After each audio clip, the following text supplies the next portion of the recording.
So hey guys, welcome back to our channel study with freshers. तो आज हम start करने वाले हैं पीओएम का टॉपिक, प्रिंसिपल ऑफ मैनेजमेंट का, यूनिट 1 इंट्रोडक्शन टू मैनेजमेंट।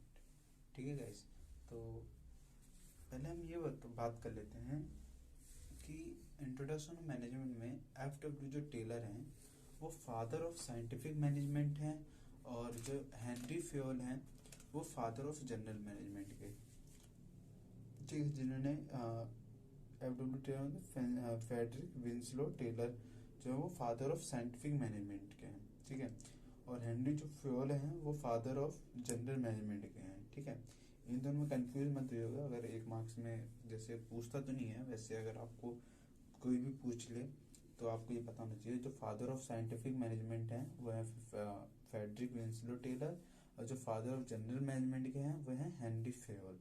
ठीक है, तो हम स्टार्ट करते हैं अपना टॉपिक, मीनिंग ऑफ मैनेजमेंट।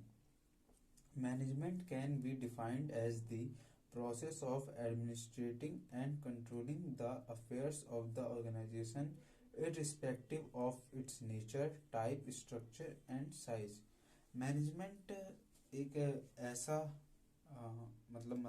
एक ऐसा प्रोसेस है जिसमें जो एडमिनिस्ट्रेटर और जो कंट्रोलर है वो किसी भी ऑर्गेनाइजेशन के प्रति अपना जो नेचर है, टाइप है, स्ट्रक्चर है और वो अपना साइज जो है वो बताता है। It is an act of creating and maintaining such a business environment where is work together and achieve business objective efficiently and effectively। Management का मतलब ये है हमें अपना कोई भी एक गोल सेट करके उस पे काम करना, साथ में अपने वर्कर्स के साथ एक ऑर्गेनाइजेशन के थ्रू जो हमारा ऑब्जेक्टिव है उसको इफेक्टिवली एंड एफिशिएंटली उस पे काम करना, ये हमारा मैनेजमेंट कहलाता है। तो मैनेजमेंट के कैरेक्टरिस्टिक्स जो हैं वो है universal phenomena, distinct process, social process. Management is what managed ideas, group activity, creating things done through others, goal oriented, dynamic और डिसीजन मेकिंग। ये हमारे कुछ कैरेक्टरिस्टिक्स हैं मैनेजमेंट के। और हमारा ग्रुप लीडरशिप होता है, इंटेंजिबल होता है, science as well as art. ये हमारे कैरेक्टरिस्टिक्स थे मैनेजमेंट के। तो अब हम बात करते हैं function of management. Function of management में आते हैं planning, organising, staffing, directing, controlling. इसको याद करने का तरीका है POSDC। बहुत सिंपल है। इसको हम जैसे हमारा आता है फंक्शन ऑफ मैनेजमेंट, तो हम जरूरी नहीं है कि नाम बस पूरा planning, organising, staffing, directing, controlling रटें इसको। Planning, organising, staffing, directing, controlling, planning, organising, staffing, directing, controlling, planning, organising, staffing, directing. Simple सा तरीका है POSDC। इससे हमें आसानी से याद हो जाएगा फंक्शन ऑफ मैनेजमेंट। तो हम बात करते हैं अपने प्लानिंग की। According to Henry Fayol, planning is deciding the best alternatives among others to perform different managerial operation in order to achieve the predetermined goals. Henry Fayol के द्वारा जो उन्होंने डेफिनेशन दी है इसकी, प्लानिंग एक ऐसा चीज है, कोई ऑपरेशन है, हमें सिंपल सा ये है, हमें उस पे हमारा एक गोल सेट होना चाहिए, उसको मैनेज करना चाहिए, उसको मैनेज के तरीके जो भी हमारा गोल है उसको अपने सही समय पे उसको हमारा गोल अचीव हो जाना चाहिए। दूसरा है, in simple words, planning is deciding in advance what is to be done, that is plan is projected course of action. Plan को हमें डिसाइड करना है, उसको करना है और उस प्रोजेक्ट को उस पे एक्शन लेके हमारा जो गोल है उस पे सेट करना है। उसके बाद आता है हमारा ऑर्गेनाइजिंग।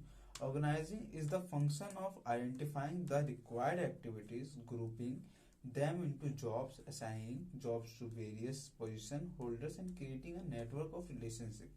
ऑर्गेनाइजिंग का ये है किसी भी काम को आइडेंटिफाई करना, ठीक है, उसको किस तरीके से ग्रुप में बांटना है, किसको क्या जॉब देना है, किसको किस चीज में काम करना है, किसको कौन सा नेटवर्क, इन सब में रिलेशनशिप रखना। ठीक है, और उसके बाद जो हमारा आता है इसमें ऑर्गेनाइजिंग में ही इसमें आता है, so that the required function are performed in a co-oriented manner, leading the accomplishment desired goals। इसमें क्या होता है, जो हमारी जो फिजिकल पावर क्या है, मैन पावर क्या है, फाइनेंशियल क्या है, इन सबको देखता है ऑर्गेनाइजिंग। ठीक है, अब बात करते हैं हम यहाँ पे स्टाफिंग की। Staffing may be defined as a process of recruiting and equipping the people to handle various positions and perform assigned tasks in line with the structure and the overall goal of the organization। Staffing का मतलब ये है यहाँ पे किसी भी काम को हमने किसी भी ऐसे पर्सन को हैंडल करना जो उस काम को उस तरीके से सही से कर सकता है, उसको उसकी नॉलेज होनी चाहिए, वो उस काम के लिए परफेक्ट है नहीं है, उस हिसाब से उसको काम सौंपना कि वो अपने हम जो हमारा जो गोल है, जो हमें जो काम करना है, उस गोल को साथ में अचीव कर सकते हैं, कोई परेशानी ना हो। Directing direction is an important managerial function through which management takes action in the organization. It is a function of management which is related with the instructing, guiding and inspiring human factor in the organization to achieve organization goal। Directing का मतलब क्या है, ये एक बहुत important function है management का, क्योंकि इसमें जैसे क्या होता है, कोई वर्कर होता है वो डिमोटिवेट हो जाता है उस काम को करने के लिए, उसको काम को मन नहीं करता उसमें करने के लिए। ठीक है, तो उसको जो हमारे जो मैनेजर्स हैं वो उन वर्कर्स को मतलब एडवाइस देंगे, गाइडेंस करेंगे उनको, कुछ ऐसी चीजें कि मतलब जो हमारा जो गोल है उसको अचीव करने में ये लोग मतलब बीच रास्ते में ना छोड़ दें, उस काम को जहां पे हमें लेके जाना है उस काम को हम सही तरीके से ले जाएं अपने वर्कर्स के साथ। कोई वर्कर क्या होता है, जैसे कहीं उसको मतलब मन ही नहीं करता उसको काम करने का, तो उसको थोड़ा टाइम स्पेंड कहीं और कर देना चाहिए। जैसे किसी भी काम को करने, जैसे एक काम में आदमी बोर हो जाता है तो उसको मतलब क्या है, धीरे धीरे नई नई चीजें और सीख लेनी चाहिए, जिससे क्या होता है कि उसका जो माइंड सेट है ना वो थोड़ा और मतलब बदलेगा, उसमें थोड़ा सा वो क्या बोलते हैं उसे अचीव करने के लिए किसी भी चीज को, और भी चीजें जो उसके अंदर फैक्टर्स हैं और वो गाइडिंग जो है वो करते हैं लोग, उनसे उनको क्या होता है वो प्रभावित होते हैं उस चीज से, तो उनको वो ज्यादा सही लगता है अपने उसमें करने के लिए। सो गाइस, अब हम बात करते हैं कंट्रोलिंग का। तो कंट्रोलिंग क्या है? Controlling is a process of comparing actual performance with standard performance, and if any negative deviation is seen then corrective action should be taken. तो यहाँ पे कंट्रोलिंग का मतलब ये है कि काम को एक्चुअल तरीके से करना, उसमें नेगेटिविटी नहीं होनी चाहिए, लोगों के अंदर जो काम करने के प्रति है वो बिल्कुल सही होना चाहिए, और इस तरीके से कंट्रोल करना है कि हमारे जो गोल है उसको सही तरीके से अचीव करना बिना किसी परेशानी के, और लोगों को काम उस तरीके से बांटना जो उस काम को सही तरीके से कर सकें। उम्मीद करता हूँ आपको यहाँ तक मेरी वीडियो पसंद आई होगी। पसंद आई हो तो वीडियो को लाइक कर देना, सब्सक्राइब कर चैनल को सब्सक्राइब कर देना और शेयर कर देना। Thank you for watching. आप मिलते हैं गाइस जल्द ही नेक्स्ट वीडियो में।